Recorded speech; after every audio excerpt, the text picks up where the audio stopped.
got 10 seconds remaining. Looks like it's going to be a draw. Looks like it's heading for a draw. Maguire down the line. Noah. Oh! Ryan Hall! Ryan Hall! Ryan Hall scores for Leeds and wins the league leading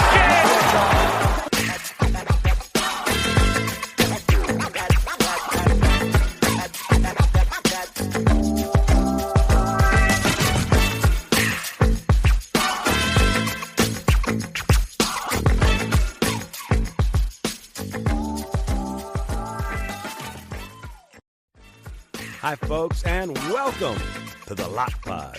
Strap yourselves in. It's now time for another match review panel. Hi, everybody. Welcome to the Lot Pod, the Leeds Rhinos Lot 17A podcast. Kindly sponsored by ACDMB, who are a branding and creative design agency based in Farsley, Leeds. They create standout brands. So if any companies out there need a brand refresh or a brand new logo, just get in touch with ACDMB. They are, of course, the company responsible for designing our amazing fanzine, Lot 17A, this year. So thanks, as always, to them for sponsoring us. I just did that read without the script. Clearly, it's sunken in here. I sound like shit. Sorry, George. Sound like rubbish. My voice is still recovering from Saturday. With me, as always, of course, is Statman Reese. I'm a stat. Freeze. My voice. For the intro there. Yeah, my voice seems to have come back a bit quicker than yours. I clearly wasn't shouting enough. Or you don't have two kids. Oh, Just yeah, there's that. There's that. Yeah. How are you? Have you recovered from Saturday? Yeah, I made some poor life choices in my organising of the weekend because we had I had a session with our wedding photographer yesterday You're trying to morning. tell us that you weren't. Well, you definitely were expecting us to get to the grand final. Yeah, I just didn't think about it. Put that there. Yeah, just book it. It's fine. It's fine, love. It's fine. Like tanking pints of water before I went to bed and popping all the pills so that I'd wake up. I even slept in the other room on Saturday night because I knew my snoring was going to be atrocious. So I didn't want to piss off Ness. And then I had a whiskey tasting in the afternoon yesterday. And the first whiskey, I went, oh, this could go badly. And then I was all right after that. I got through the first one. I was fine. Back on it again. Told you nose, hair of the dog. But great day. But the actual day, I think that's where we need to start, really, because we did hold a Lot Pod meet-up in, what's that pub called? Tollgate, yeah. The Tollgate pub. It was amazing. I have to compliment your choice of pub, actually. I'm Really? not saying it was a really good pub. It wasn't a really, really good pub. Sorry, George. It was awful. Oh, yeah, but it was a good pub for the day. Yes. If that makes sense, because it had a really good beer garden. The burgers were actually quite nice. I was just literally about to say, did you try a burger? Because they were good. The pints weren't extortionate. They sold cans as well, which I loved. Yeah, your mate was all over the San Miguel cans, wasn't he? Yeah, just £3 a can. You don't have to wait for it to be pulled. You just straight on, in and out. Yeah, no, it was quite a good pub to go to, actually. It said outside the toll gate that it was a Marston's pub. I don't think it was. Maybe in a previous life it was. But I just don't think a Marston's chain pub would sell cans behind the bar, have toilets in that condition, and have like a little burger shed outside. Did you see the pub on the way back to Old Trafford on the right-hand side? Yes. Jesus, that was Jesus wet. That were interesting. That was, what was it called? The Trafford or something? No, it was the one on literally you walk down from the toll gate. It was literally just on the right-hand side. It was white, wasn't it? It was white, yeah. And you had to go in round the back. The door that was open was the fire exit. It looked a bit like a heroin addicts like centre. Yeah. Like those London houses you see on Walking Dead. It didn't look good. Did you see over the road from the toll gate? We're all boarded up and yeah. Lovely area, Manchester. Lovely area. A beautiful affluent area. It was absolutely disgusting. Yeah. Those toilets in the tollgate, I was laughing my head off. Like, they had the one outside, and then they had the one inside, didn't they? And we were. I got to the toilet, and I think it was Matt Horton that was behind me. He went, "Are we the fucking Wetherspoons?" Because that was all the stairs you had to go up to get it. And I went in for a wee. I know George might be watching or listening. At a urinal, and I looked up, and on the wall, you must have seen it. It just said, "Yes, mush" in graffiti. I didn't see that because I went to use the outside one after someone told me that was there. I didn't even know that was there. I kept going inside. People still say mush. I know. It just said in like it was actually one of my mates that pointed it out because he came out and said, "You need to see that yes mush in there," and I saw it. And then looking around them toilets, there were like panels on the floor and the world's loudest hand dryer. Did you use them upstairs? I did. Yeah. Someone were using it, just went like, wow. Sound like a lawnmower. I said, you know why it's so loud, don't you? They don't wash their hands around here. It's the first time it's been used since 1992. They don't dry their hands around here. They just have a piss or a number 2 and go straight out. But I thought the pub, I can't take credit for the pub. I can't take credit for that because I asked on Twitter. I kind of said, right, it can't be my choice because first of all, I don't want to be to blame for it if it's rubbish. So I kind of asked on Twitter, right, where shall we go? And then I think it were Laney who had it in one of his selections, and like the tram over the road, and it said it did food, which I suppose it did. Sounds like a good location, so I just kind of. But no, it was amazing. We just sat outside, put the flag up, didn't we, and kind of said, right, we're going to be here. Come on down. It was great. I wasn't quite sure if people just naturally came anyway, or people had seen our post, but I like to think it was all our listeners. Well, if it were, then we deserve a taking from behind the bar, I feel. Yeah. If it wasn't going to be that busy, which I don't think it was, because when I first got there, the beer garden had about 4 people in it, and the burger bar were open, and I went over and obviously got a burger, so we were starving. And the woman behind there serving said they usually sell cans from the little burger hut, but it's not as popular with rugby. And I said to her, it'll be popular today. Yeah. But she said, oh, we're not going to do it. But then she came, when I bumped in, she said, oh, we're doing cans behind the bar now. So right. They did that instead. But yeah, if it is, if all that's for, I don't think it is, but if it was, we deserve some commission from behind the bar. Did you park there then? I parked on someone's drive round the corner, but that were fluke that it were around the corner from the toll gate, because my wife, had kind of sorted that parking out on someone's drive, and then as we were driving to it, we drove past the toll gate. And we're like, oh, it's literally there. It was a good idea, to be honest. Did they know you were parking on their drive? Yeah, it was. Okay. It was like an app. I think it's called Just Park. Yeah. Where I think it cost like 12 quid, but he had like CCTV, and it was good. I just wanted to like ensure I had somewhere to park, and I was never ever going to give any money to Scum. I think they wanted about 16 quid. I thought, there's no way. And this guy were like 12 quid for 12 hours or something. So it was a good idea. And Phil did it. Phil met us at the toll gate, and he did exactly the same thing. I think, to be honest, from the way he described where he were parked, because where I were parked, there were 2 spots on this drive for sale, to rent. Yeah. And I'm quite adamant. I said to Phil, I bet you're parked next to me. But we're literally on the same drive without knowing. But we met loads of people. I met Howard and his son, Harry. They were lovely. And his other son.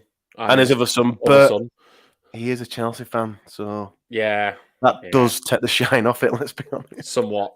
That does take the shine off it. Who also that Adam flew over from Belfast on his own. That's some commitment, that. We met Chris. We did. Yeah. I met Duncan for the first time. You did? I couldn't believe that. I thought you met before. We had a mutual look at the bar, and we looked at each other and pretty much went, I know who that is. Although Howard, I've got a bone to pick with, because apparently he called Duncan me It was still Duncan for me, so I do need to have words. I witnessed that. After that. I witnessed that. Bear witness to that. But yeah, it was awesome. Absolutely loved the pub. It was a great atmosphere. I met Mark as well. Mark. Yes, Mark. Spoke to him loads. Never met him until he actually stood in front of me as I was talking to Josh. Josh was the first ever voice apart from mine that was heard on this podcast. He is number one, so it was nice to meet him as well. I was talking to Josh, and then like this bloke just stood in front of me, and like I think he shook my hand. And I was just like, "Who are you?" And then he spoke. I'm like, "Oh, Mark, bloody hell!" Didn't recognise him.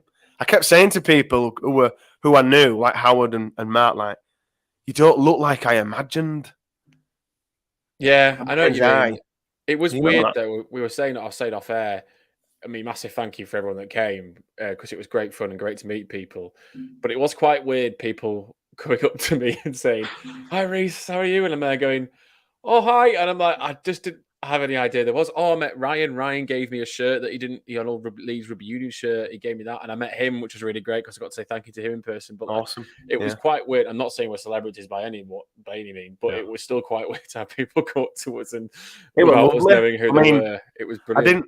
I got so overwhelmed from just the comments, not just for me and Reese, but for like Duncan and Laurie and Cameron and Mark. People was coming and saying, "Oh, I love your stuff," and I just kept saying thank you to everybody. They were amazing. Want the pub to end, to be honest. I was just enjoying the pub so much, the atmosphere being amongst Leeds fans, and it was awesome. There's a couple of Saints fans there as well, and I think me and Duncan were trying to talk to at one point. Yeah. But yeah, it was just great fun. Absolutely. Fun. Who else did I meet? I met Adam. He's been on here. That's the chap that went to Toulouse, flew out there, and reviewed it for us. Look, he was a lovely guy. I met. I'm gonna forget loads of names. I do apologise. Who else did I met? Leighton Rhino. He was lovely again.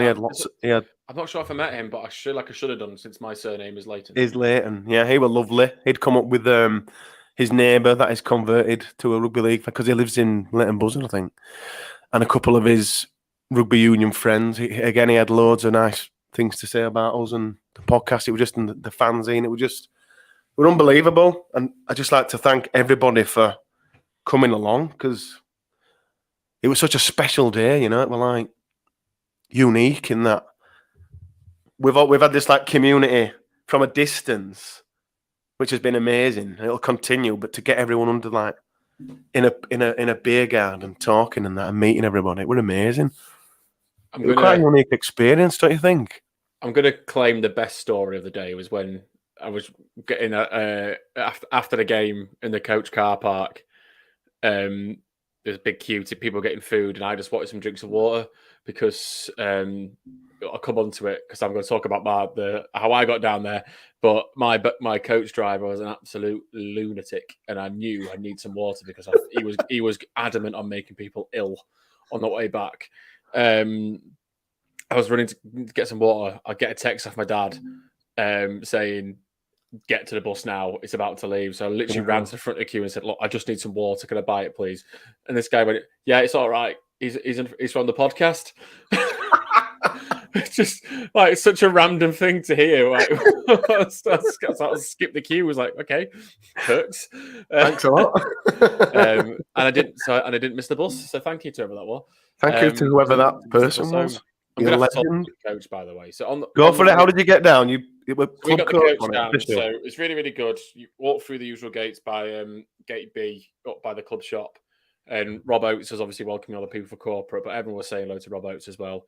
Got on the queue. It was quite well organised, to be fair. And then you just got on the buses. But then there was obviously quite a few single seats sometimes. So they'd be asking for single riders, but they'd be asking like really loudly. Like no one's going to admit either that they have no friends or they didn't want to be with their husband or their wife or their partner or something like that. So I just want a peace and quiet from the kids for an hour. I had a photo. Me and my dad had a photo with Ronnie. And I'm really pissed off because someone from work today said to me, "I didn't know you had a brother." My dad's 65. I'm 28. So well done, my dad, but bad news for me. yeah, the coach driver, he was just so heavy or light on the clutch and heavy on the brake that it was just like this, like forward and backwards all the time. If anyone was on coach 6, let me know, because you share this madness. He ran 3 red lights on the way home. What the fuck? But even actually, we actually went the wrong way. We went to the Trafford. He went and taken the wrong turn. Went to the. Oh, that's Joshua. Joshua's on the chat saying that was me, the guy that let me in the queue. Oh, there you go. Where the Trafford Boozer was, he turned right down there, which was a pedestrianised street. But when he turned across there, he stopped in the middle of the lane to have a go at 3 cars that had the right of way. Oh my God! And then on the way home, he ran 3 red lights, 2 of them in Leeds City Centre. Nice. So yeah, it was interesting, eventful. Yeah, but the bus was good because it dropped off in Leeds City Centre as well, which was quite good because we got the train back then.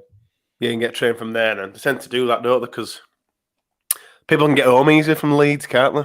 Yeah. Than Headingley. So that's a good idea. What did you make of Old Trafford? I think quite a few people say like in terms of an occasion, it wasn't much. I think I was quite inebriated at that point. I don't think I noticed if there was or wasn't anything because I was just quite happy to be there. It was probably the best seats I've ever had at a grand final because I've always been in that top tier of that East Stand where you were. So I had probably some of the best seats I've had at a grand final.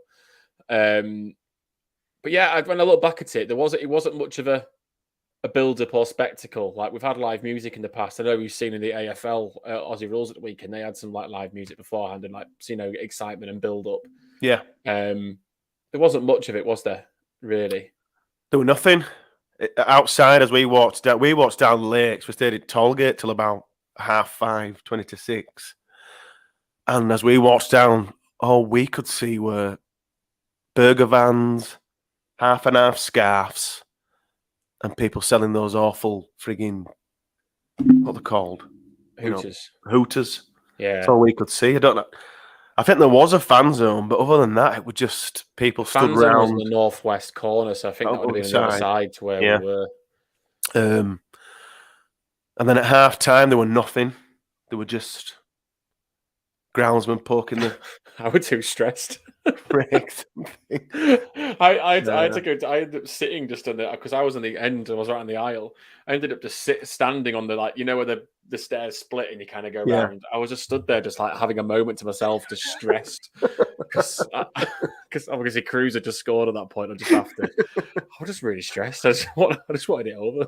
But I mean, the actual ground itself. Everyone knows my feelings about that dump. Can we talk about the alcohol selection? Bloody Carling. Or Worthingtons. Yeah. That was it. Did they have a cider? Oh, Stowford Press. Yeah. I bought a Coke through gritted teeth simply because I was gasping. And I'm thinking, can I get through this game without having one? So I think it was about £3 through gritted teeth and a wee through gritted teeth. What can I hold this? I don't want to give them that. But walking in and walking up, going through the concourse and the stairs, that ground is diabolical. It is an old ground. I think the only thing it's got going for it is that it's still quite close to the pitch, where some modern ones are quite pulled far away. Like the actual infrastructure of the ground is crap. It's awful. The toilets are awful. Too small inside the concourse. It's hard to get to the bar. There were just queues from out in the East Upper. And then when we went to our seats that we were given, allocated, they were tiny, all packed in. And there were, I think there were 5 of us all like sandwiched in. But then next to me, there was an older gentleman. And as we were like coming down the row, I could see his face. And I was the first one. And I was just like, he was like, because it was really close to kickoff, I think he was thinking, "Oh, I've got a lot of space here. I can relax." Then when we sat there, I was just like, "God, we're cramped in here." Then I looked behind, and the back 3 rows were all empty. Did we fill the top tier then? It was pretty full up there. They filled theirs. No, Saints. Was it even open? It was open. It was only from 5-10 rows, but like not even full rows. Like it was sporadic up there for them. So then we just all moved up to the back, which were brilliant. We just had like empty rows to ourselves. And I text Adam, who'd come from Belfast, to say, just walk up here because you can sit with us, and watch the game. But Yeah. I think the signal were bad and he didn't see it till full time. They were like, oh, I'd have walked up because he said he was sat in between a Hull fan and a dad with some kids who kept blowing the horns or something. I had a really young family in front of me, and as soon as I sat down, my dad had apologised. I really apologise for him, like in advance. I'll tell him to watch his language, and I was so Mind your P's and Q's. Yeah, I had to be so careful. But yeah, it has to move. I got called a fat Blake Austin by someone behind me as well. I don't think you look like Blake Austin. Because my hair was back, wasn't it? Oh, right. It's like a fat Blake Austin. Just because of the hair. Yeah. Laurie met him, didn't he? Did Laurie tell you that story about meeting him? Yeah, I met him in town, didn't he, in the morning? That was really nice of him, that, to kind of shout over. Yeah. Joe said, first grand final I've seen us lose was only 4 in 2004. Is that younger than you, Reese? Yeah. He's a 2000 kid. If he's only 4 in 2005, he's born in 2001. 2001. Absolutely gutted, but so proud at the same time of what we've done since May. Buzzing for 2023. Agree with that, Joe. Definitely agree with that. Shall we stop the delay tactics and talk about the game then, since you've read Joe's comment out? I've got a couple more points. I'll go on then. on this disgusting ground. It has to move from Old Trafford. I've said it loads, but it just does. Even if, because people say, it has to be in the north, the grand final. For like the neutral aspect, to get the big crowd.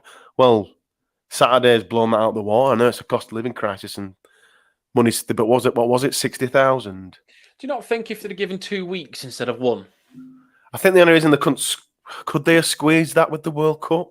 No, take the World Cup year out. I think if they'd given 2 weeks, it would have given people more time to buy tickets. And I think it's a good point, and I think it's something that IMG will be working on, to be honest. Because they'll have seen like Caesar missing and Gannon missing, and star players, and probably Saints had a couple as well, but star players are missing these, like Brodie Croft at Salford. Yeah. And that knock-on effect. You want your star players playing. So the spotlight's only on rugby league twice a year: the Challenge Cup final and the grand final. So you want the best players playing it. So I do think IMG will have that in their grand plan, don't you? I hope so. 2-week window. It'd be interesting to see what stadiums. Because the only other stadiums in the north that are really big enough are the Etihad, St James, which I don't know what that's like on a game day atmosphere wise, and St James's. But with St James isn't big enough by that standard because we put more than 60, and St James is only 52 in there. Yeah. The other thing I noticed was walking to the ground with the burger vans outside. It cost 11 quid for a cheeseburger. It was 12 quid for fish and chips in the car park. 12 English pounds. Robbing gets. It's the first thing I said when I got off the coach. When I saw it, I was like, you robbing bastards. 12 Sorry, George. Yeah, unbelievable. I mean, I agree with Sona. Take it to Spurs. I do. It's not big enough. But it's the best stadium. It's probably the best stadium in Europe. It's incredible. England. It is outstanding. And if they're keeping the Challenge Cup at Wembley, and Spurs is sat there, I think you've got to do one north, one south. I don't know why I'm saying that, but it just feels right. But unless Magic moves, which I think it should, it just feels weird taking the two finals of what is traditionally the northern game down south. And that costs even more money. IMG, do not envy you at all. Shall we talk about the game? That's almost half an hour of padding. Delay tactics. Yeah. The game. Yeah, that'll do. So on to the mailbag. I'm looking back at it, there's a couple of moments, letting that try in with the Bentley penalty and then letting that try in. I just kind of felt it's just not going to be our day, is it? That Bentley penalty wasn't a penalty, was it? Have you seen the match review panel notes of that? No. It pretty much confirms it he barely touches the head. There's hardly any contact. It wasn't a penalty, that. So, that didn't get set off, but we didn't contain them as well as we should have done. I think the first try was soft. I mean, we conceded 2 penalties and they kicked it into the corner and they scored off both of them. Yeah. And don't get me wrong, I thought Johnny Lomax was brilliant. I think it was awesome. The second one, I thought Richie Myler could have come across a bit quicker from fullback. I think he wasn't in the right position for that one. But we scored a good try at their end, and I said if we scored, we will have a chance at winning this. But then it meant that we had to score the first try in the next half. Which obviously we didn't. But I think the 2 players to me that were immense. I thought Blake Austin again in defence was brilliant. He got some cracking hits in, did Blake Austin? Yeah, he did. Really, really good hits. And then Zach Hardacre was trying everything. Zach Hardacre was the player of the match for Leeds. It was the only threat we had, really. Yeah, he was causing problems, and he was really, really trying to do something different. He wasn't the highlight of the game though for me. The highlight of the game for me was when someone, I think to the right of me, probably in the corner, just started shouting, "Stand up and sing for Leeds."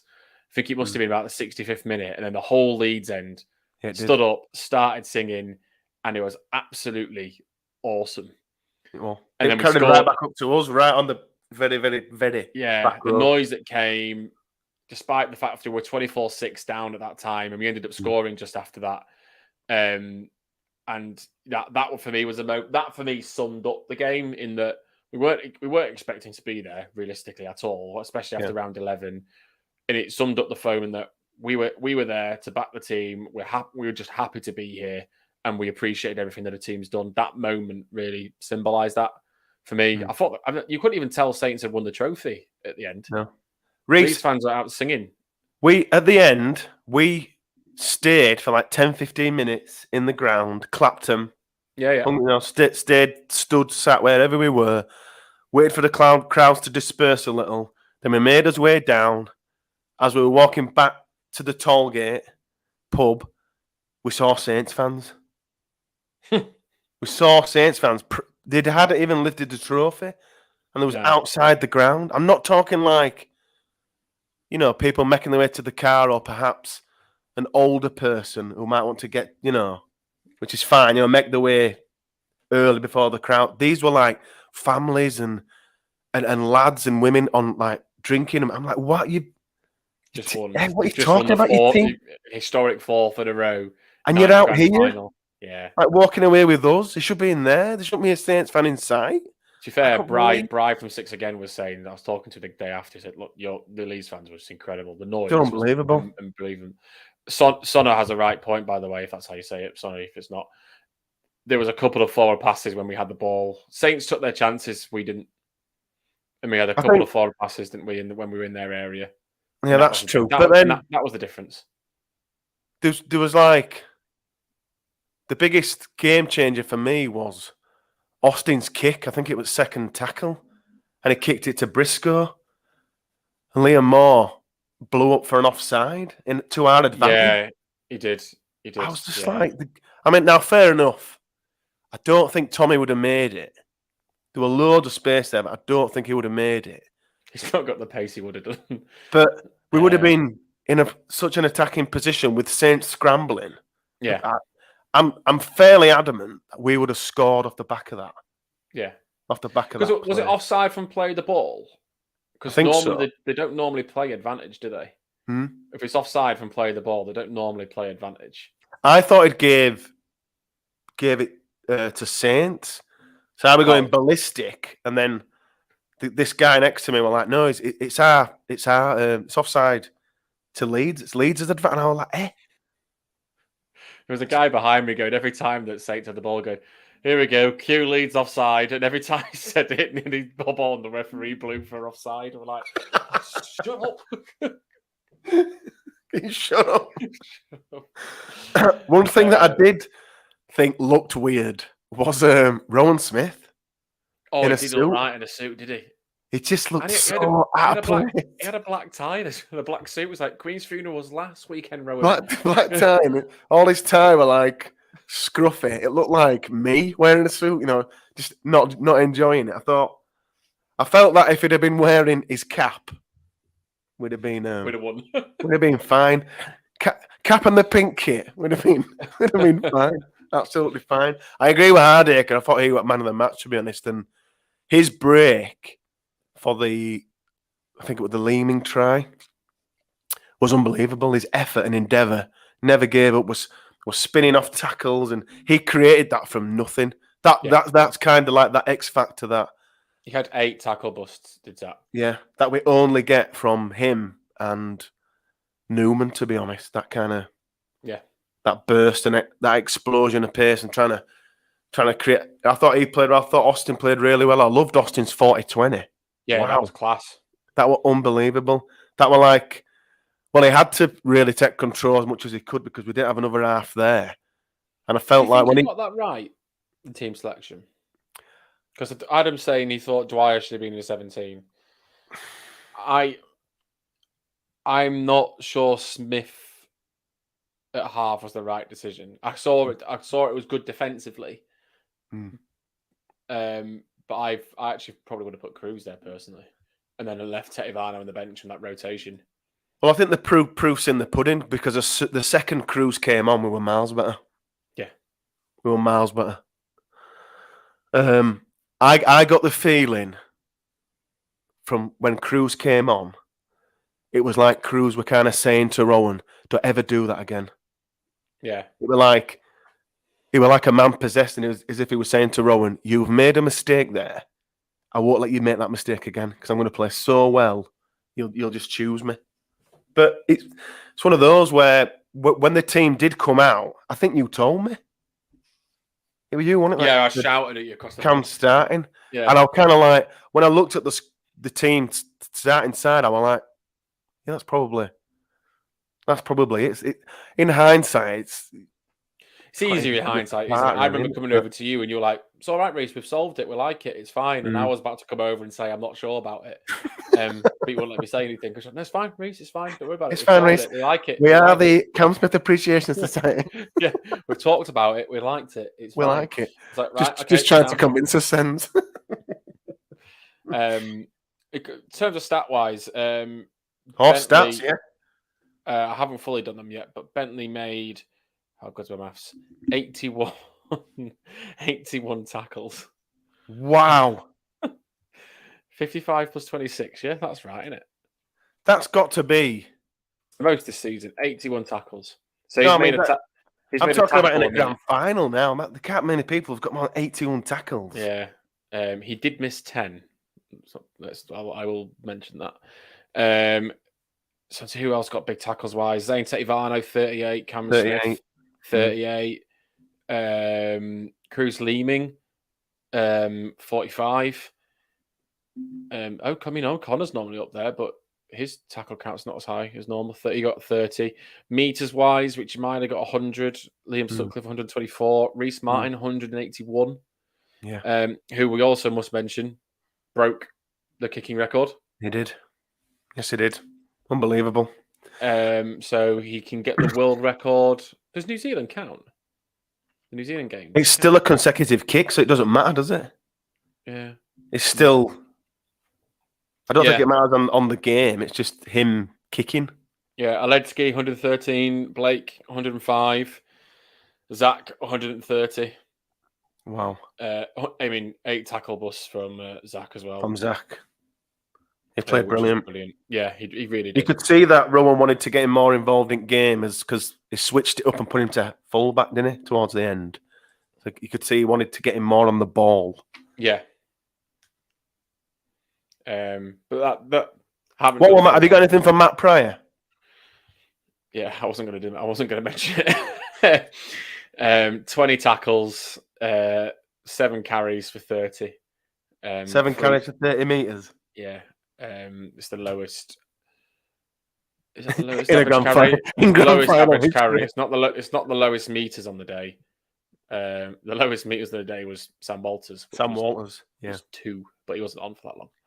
I still think, though, in terms of the positives, because we have to look at the positives for 2023 and onwards. Like Walters, O'Connor, Leeming, Oledsky, they're all going to stick around for a while at Leeds. They've all had taste of a grand final now. They're not going to want to. They know how to play them now. They're not going to want to lose one again. So I think I was kind of looking at the game.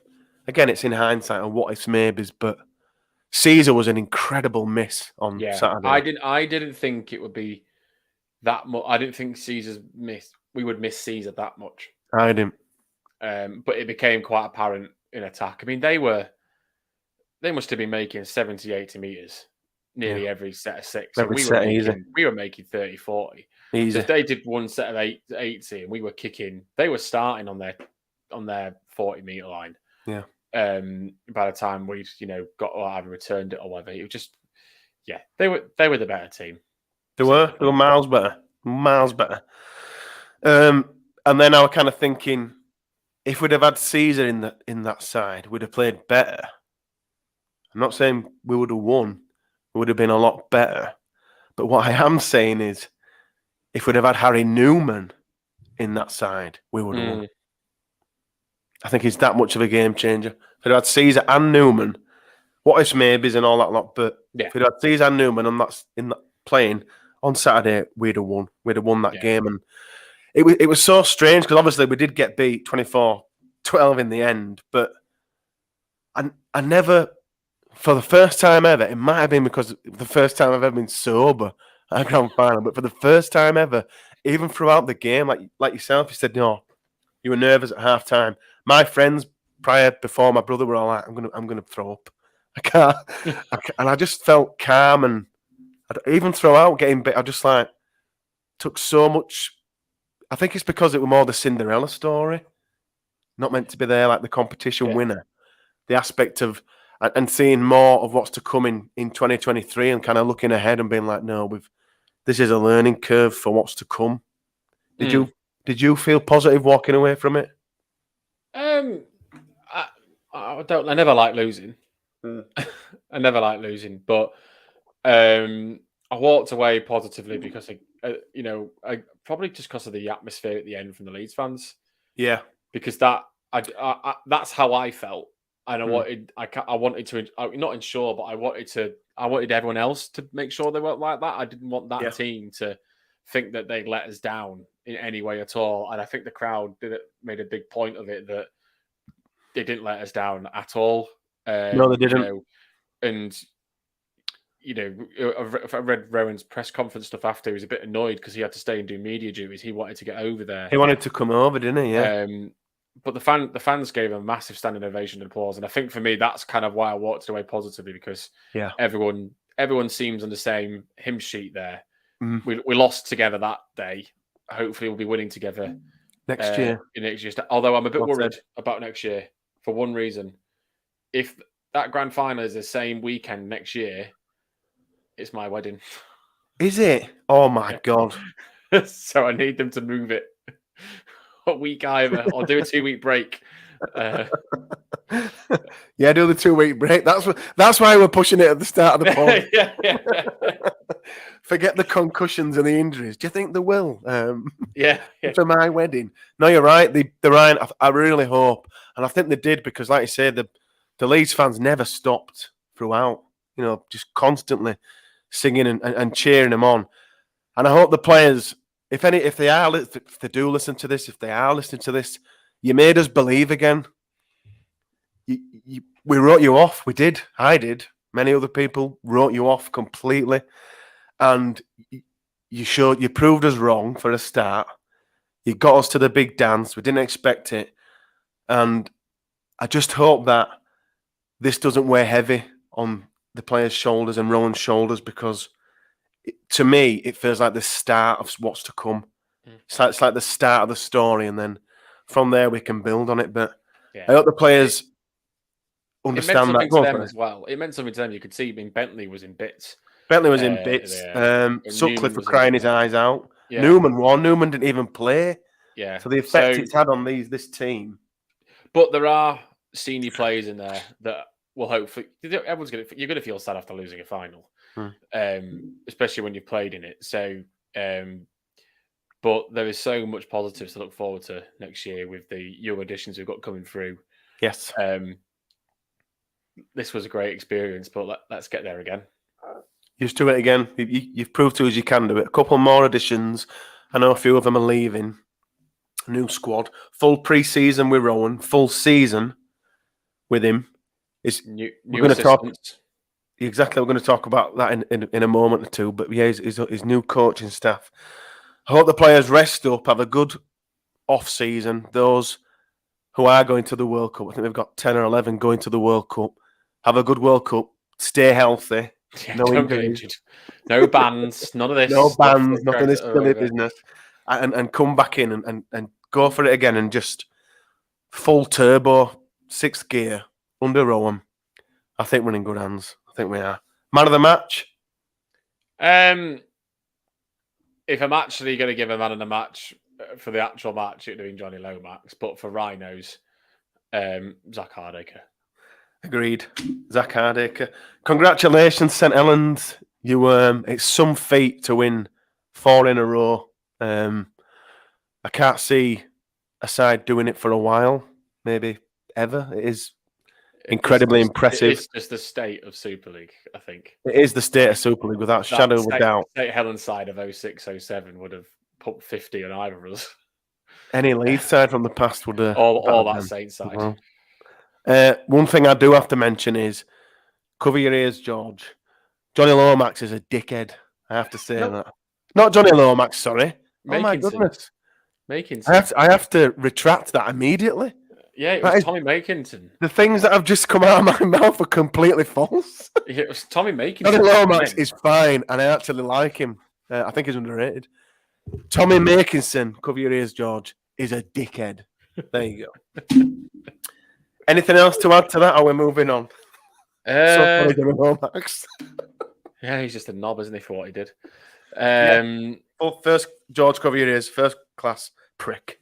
Yeah. No, nothing else. Just great day, despite the result. What did you say to me before we came on? Don't let a game of rugby to spoil a good day of... Me and my friends always say, don't let... I've confused myself now. Don't let a game of rugby league confuse... yeah, you know what I mean. Oh, God. What we're trying to say is, don't let the result spoil a good day at the rugby. It's about seeing your friends and having a drink, etc. Just move on quickly. Yeah, quickly, yeah. Should we talk about the squad then? Squad roundup, yeah. So squad roundup, who's leaving, and obviously with JJB's last game, thankfully he's not leaving the club. I think you might agree, but I think Leeds understand how vital it is for him to stay there forever. He's the definition of the culture of the club, isn't he? Really. Irony being that's what he's going to do. Obviously from an equality, diversity and inclusion thing as well, which is really important. What we've highlighted this year about the other teams and how successful they've been and how they've been leading away for the majority of it. Yes. So if he can, I'm really excited to see what he can do there. But he deserves a massive round of applause. He took over with Richard Agar as head coach. I'm not going to say steadied his shit, but he definitely potentially brought it back about what it meant about playing in blue and amber. Yeah. But I think I'd be really interested to see who comes in from an assistant perspective, because I think a fresh approach would be really, really interesting. Because obviously Sean Long's leaving. How much did we get in that kit? I don't think anyone else donated. We just put him on one of the buses from around Headingley, and he didn't go back. So he's still at Old Trafford. So we just left him there. Yeah, we just left him there. While Sean Long might appear somewhere. So obviously Sean Long's left. JJB's got a new role. You kind of touched on it there. With this happening, do you think this is something that, maybe not what Rowan's driving for, but do you think it's like something where he's not prevented it? Because he's kind of got an idea. We got asked about it a couple of times when Rowan started, about will he keep the coaches and what will he do? Yeah. And I think he was probably right to keep JJB and Longy in just to keep that consistency in the relationship with the players and not change too much. And I don't think Rowan will want to do a clean slate, but you'll want to bring someone in that's closer to his ideas and understands him greater. Because JJB and Sean Long, no offense to them, they haven't got the relationship with Rowan in terms of his style as much. So I'm assuming he'll want to bring someone in that's under his wing or of his mantra. No chuffing idea who it is or who it would be. I like that though. Do you? I like that. Yeah. Should it happen? Should it happen if it just announced, 6 a.m.? I missed those, by the way. Missed those 6 a.m. announcements. To the 6 a.m.s. I miss them so much. I'd love it if it were just like, here's coach, here's new assistant coach, and everyone's, again, similar to when Rowan came in, like, who? Because this time, if it is like Rowan's choice or he's kind of had a bit of a say, people will be like, all right, fair enough. This is the guy. This is the woman. This is the person coming in. We'd just trust it, don't you think? We'd say that's fine. Yeah. No, definitely. So I think he should. Whether it's someone from North Devils, because they won their grand final. Yeah, they did, didn't they? I think they've gone back-to-back now. Yeah, because obviously Rowan won last year with them. So there might be something in that. We might want to grab one of them and say, let's do this over here, maybe. It might someone from the NRL or some of the lower leagues in Australia, I don't know, but I think a fresh face is exactly what we've needed. And bring it on. I say, bring it on. In terms of the squad, obviously, I might have left someone out. Leaving, confirmed, Tom Briscoe, Brad Dwyer, Liam Sutcliffe, Mustafa. Yeah. Are they those ones confirmed? In the air, we've got Thompson and Hardacre.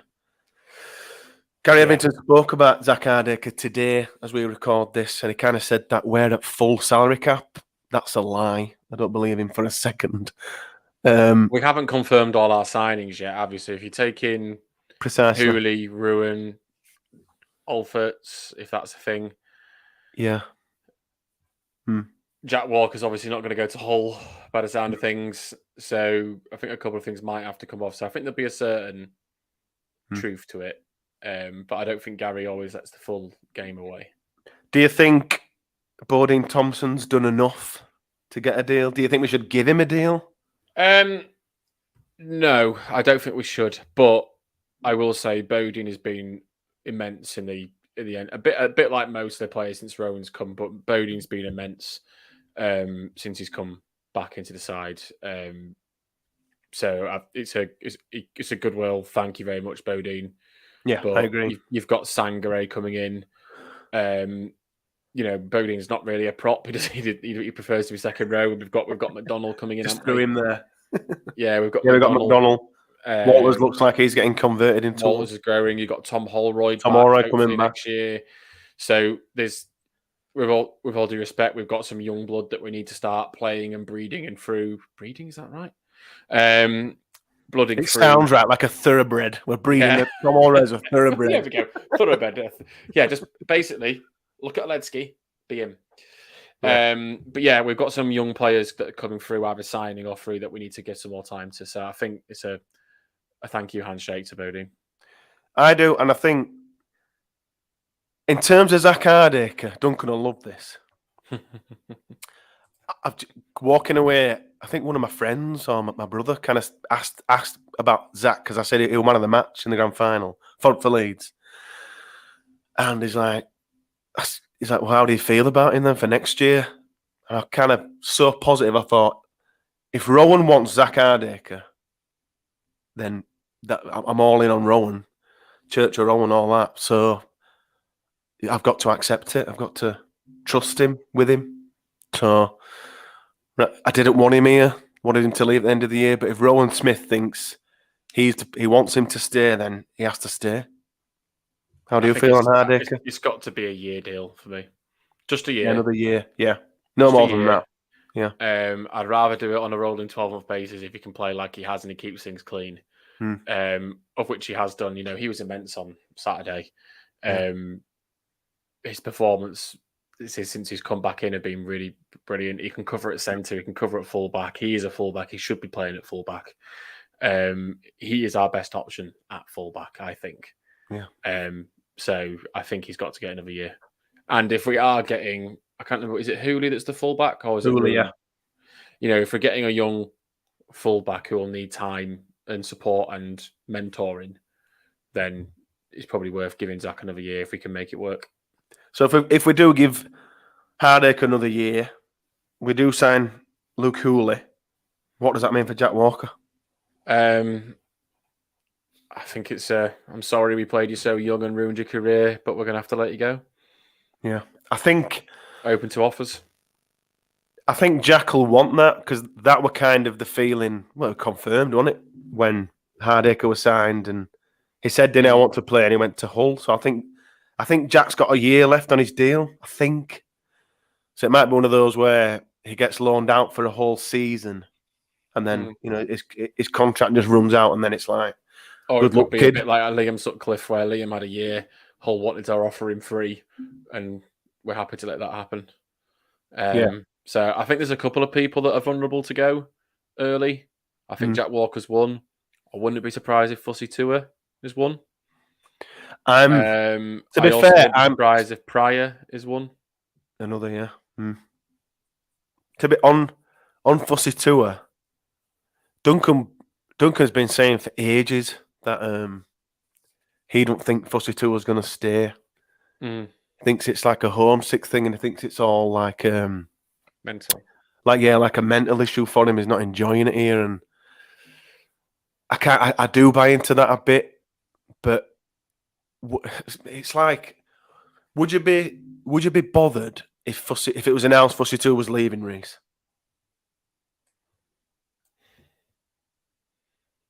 I'd probably hold my judgment until I knew who the replacement was.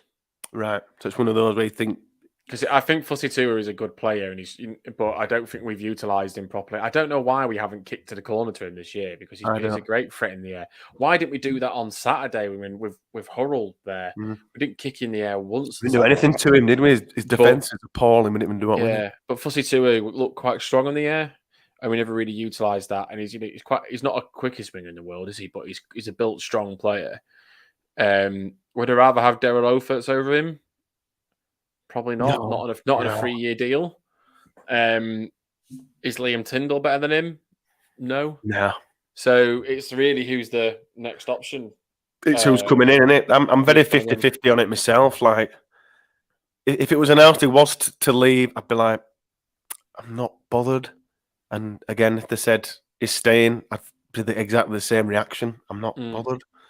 Just because we haven't seen much of him yet. He just hasn't played enough, really. He's been plagued by injuries. But I think the bigger deal of them two players mentioned there is Matt Pryor. This guy's finished, Reese. He's had some good performances in the last couple of weeks, but he's on the whole. I do think it's time for Matt. I mean, Matt's done a lot for the club. He's been brilliant. He has. He got the 2-year deal off the back of being our player of the year, really. Yeah. But I do think another year is a 1 year too many. Agreed. But I just, if we're going into next year with Tetevano, Pryor, Aledzki, Holroyd, Sangare, McDonald possibly, and Walters, that's like 7 props. I don't think I've missed anyone. Oh, McDonald's more second row, Lucy's more that. So you'd be 6. So you'd be 6. Maybe 6 there if Walters is used the same way. If Tom Holroyd stays fit, does Matt Pryor play, do you think? Or is it going to be a Or is it the other way around? Because my scenario would be Matt Pryor is a conversation. Thanks very much, Matt. We really appreciate everything. Go back to Australia if you want to. Ivano moves to number 10 and literally moves to number 10. He gets the 10 shirt. Yeah. Smith goes to 13. And then we can use Sangare, Holroyd, Walters and grow them. Yeah. But I do think it might need another experienced head at some point.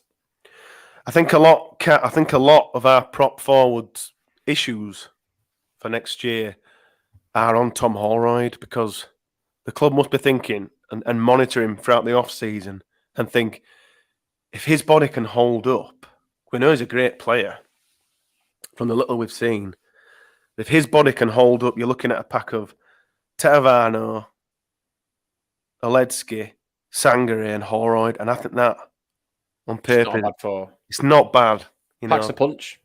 Yeah, not bad there, especially if Tetevano. Particularly Holroyd. Sorry? Packs a punch, particularly Holroyd. Don't do that again, Tom. Don't do that again, Tom. So I think a lot does kind of rely on Tom Holroyd being fit and playing, because if the club are looking at him, I guess what I'm trying to say is, if we sign another prop, that to me, I'm putting two and two together, but that to me, in my mind, I would think Tom Holroyd's not going to get through this year. Because if he was to get through the year, I don't think we need a prop. No. But if Matt Pryor leaves, we definitely do.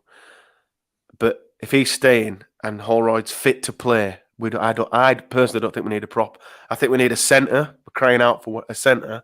That's one thing we haven't been really linked with that much yet. Obviously, we've got Nenny McDonald, is it? Yeah, that's centre. And I think I was speaking to Chris or someone or Adam on Saturday. And Nenny McDonald has worked with Rowan previously, hasn't he? So there's that link. So that to me, I said this on Saturday, that to me kind of confirms that could happen. Yeah. Rowan's worked with him. I think he's only about 26. Lee need players off the cap, off their overseas. So it's such an easy one to get over the line. I don't know much about him, but again, 28. Sorry? Former 28. 28. Yeah, former Roosters, Gold Coast, St. George, North Queensland, Cronulla. So he's been about. He's played for half at NRL clubs. Yeah. Papua New Guinea International. Nice. He played in the North Devils in 2021. So obviously that's when, including their grand final win. So yeah, he played with Rowan last season. So I think the only position that we're really crying out for is that centre, really. I think so. You agree with that? I'm sure the club are aware. If we were to make one kind of big-ish signing for 2023, I'm hoping that it is in that centre spot. Everywhere else we seem okay. Obviously, that can change, but yeah, we shall see. Shall we move on to some club news? Yeah. Happy birthday, Rob Birrow. Yeah, that's why I put his shirt on today. 40. That's a forgotten shirt, that, Reece, don't you think? This one? Well, this is from... This when he originally got diagnosed? It's the first original one, yeah? Yeah. So, I do it's like... It's kind of like the one that got away. I love that one. My friend Kevin's got it. You still see it a lot in the ground, actually. You saw it a lot on Saturday, actually, as well. But yeah, happy birthday, Rob. Happy 40th birthday. 40th birthday. Yeah. Absolutely amazing. Happy birthday, Rob. Thanks for the memories. And Kev's present was to do another obscene, stupid challenge, wasn't it? I know, obviously, every time he's had to do this, he's done this big, but I just don't understand what he's trying to do. It's 7 ultra marathons in 7 days. 7 ultra marathons running from, is it Murrayfield to Old Trafford. Newcastle. From Newcastle to Leeds, Leeds to Bradford, Bradford to Old Trafford. I mean, obviously, it just sums up Kevin as an individual. You just run out of words to describe him, really. You can't. He's just godlike. And what astounds me is, how does it get over? I'm not one that's big on like knighthoods and things, but how the heck is this not a sir already? Oh no! The amount of money he's raised from these challenges that he's done. It's phenomenal. He must be topping up 6-7 million he's raised now. Absolutely phenomenal. I think this starts on. I think he's due to finish at the World Cup final. At half time, he's due to arrive during the World Cup final. Is that 19th of November? 19th of November. So he's due to start this pretty soon, isn't he? Must have been. Yeah. How can you train for something like this? He's just that fit anyway. Yeah. So he goes Edinburgh to Melrose, Newcastle, Middlesbrough, York, Leeds, Bradford before finishing there. It's just outstanding. They'll be getting that snood out, get that back on the head and back on the road. Unbelievable. What I quite enjoyed today, though, was the Ed Slater was there yes. from Gloucester Rugby Union as well. It's nice to see that he's now part of that family. Yeah. Stephen well. Darby, Doddy Weir, Robin, Ed Slater. Yeah. Brought them all together, and it's incredible. I'm looking forward to watching it all unfold and donating. I can't even think of words. I can't even comprehend to think about or to what he's doing, what he's going to try to do. I thought the last one were bad enough in terms of what he went, not in terms of the distance and what he did. I'm like, my God, it's like superhuman. I loved how he did it, and then they wanted to speak to him. Yeah, like immediately after. I'm like, give the guy some time. Yeah, he just ran from Leicester. Just ran from Leicester. Yeah. Give him a break. Just straight away stick up. How do you feel? Well, I'm knackered. Yeah. I want to go to bed. Oh, yeah. Good luck, Kev. Well done. He's got a book coming out soon, as Kevin. He does. You can pre-order it on the Rhinos website, I believe. You can. His official biography.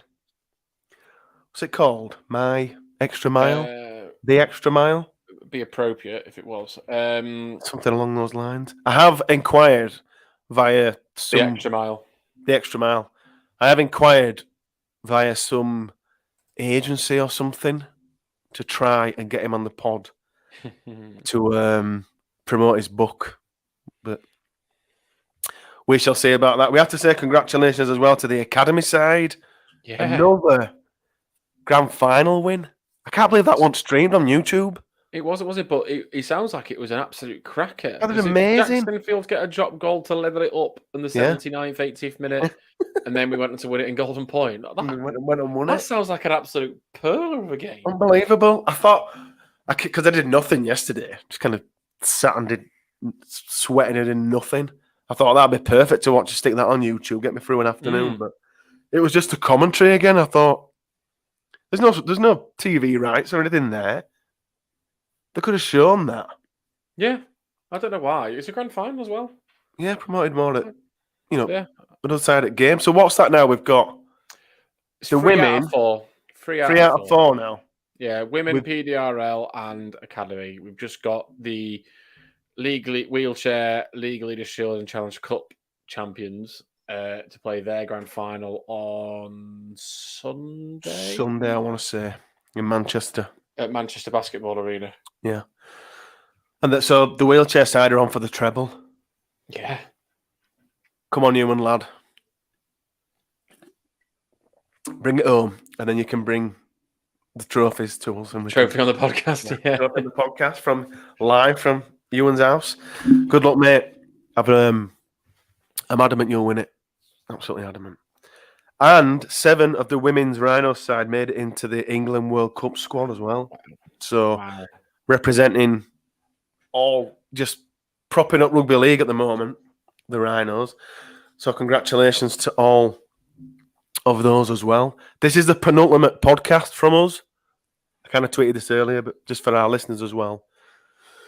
We're doing this, and then we've also, Reese has put together an amazing survey, an end of year LockPod listener survey. Do you want to tell people about this, Reese?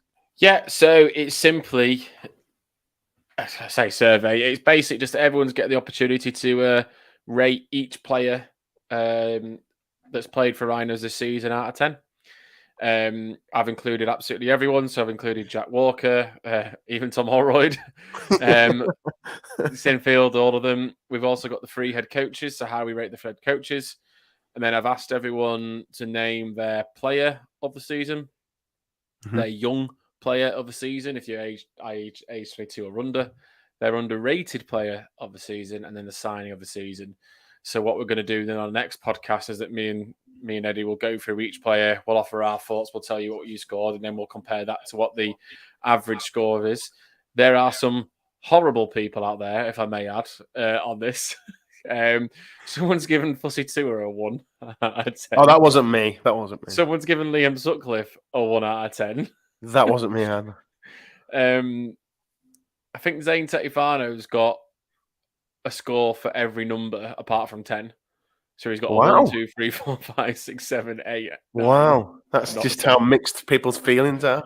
Yeah. I think I gave him a 5, I think. It's actually really interesting, to be honest. I won't give too much away now. But it's quite interesting to see where people's favourites, and it does about line up to what people have been saying, like on here and what we've said. But it is quite interesting.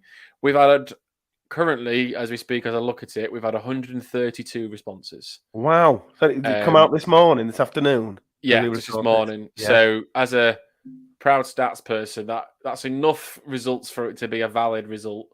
But excellent. More people do it, the better. So it's on my Twitter, it's on Lottie's. So we'll probably stop it around Thursday, 5 or 6 o'clock. Yeah, as late as we can. Because I should have done for the young players of the year. I should have just listed the players because I haven't. Everyone's typed in the name, and it means I've got to do loads of filtering to sort all that out. Oh God! Yeah. I'll sort that out. But yeah, that's what we're going to go through in our podcast on Thursday. And then, if you do want to vote for that, just go on our Twitter pages, Lot 17A, Lot Pod, or at the Owl and Fleece. I think what we'll do off the back of that, shall we kind of say whichever player comes out on top is the Lot Pod's Player of the Year? Should we do that? Because that's like everyone's voted them. We have got Player of the Season. Oh, we've got Player of the Season, and then we've also got the rated. So yeah, the ratings as well. Yeah, that can be interesting if that goes hand in hand. It could do. I think it could. Looking at the names that are on there at the moment, some of you really can't spell, by the way. I'm just going to put that out there.